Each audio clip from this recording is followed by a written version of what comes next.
মধ্যে এতদিন আমাদের দেশে যে বিদ্যমান যে সমস্যাগুলো ছিল, এই সমস্যাগুলো যারা সৃষ্টি করত, আমরা তাদের পরিবর্তন শুধু। আসিফ, জাতি তোর দিকে তাকিয়ে ক্রিকেট বোর্ডটাকে এবার দুর্নীতি মুক্ত কর, মাশরাফি ভাইকে বোর্ড সভাপতি কর।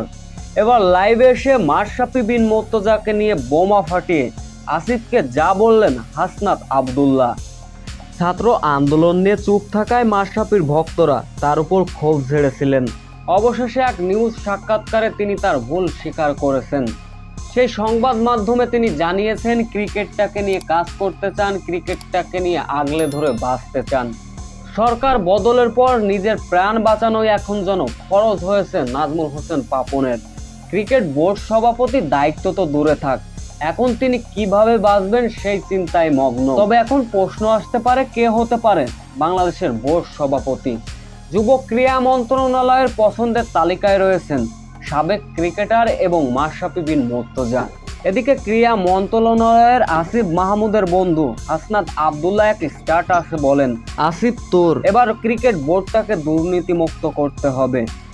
মাশরাফি সহ অনেক অভিজ্ঞ ক্রিকেটার আছেন, তাদের দিয়ে বোর্ড চালাতে হবে যারা ক্রিকেটটা বোঝেন। সবার সাবেক ক্রিকেটারদের মধ্যে আপনারা কাকে বোর্ড সভাপতি হিসাবে দেখতে চান? আপনারা কি মাশরাফি বিন মুর্তজাকে দেখতে চান? এ বিষয়ে অবশ্যই আপনাদের মূল্যবান কমেন্টটি করে যাবেন।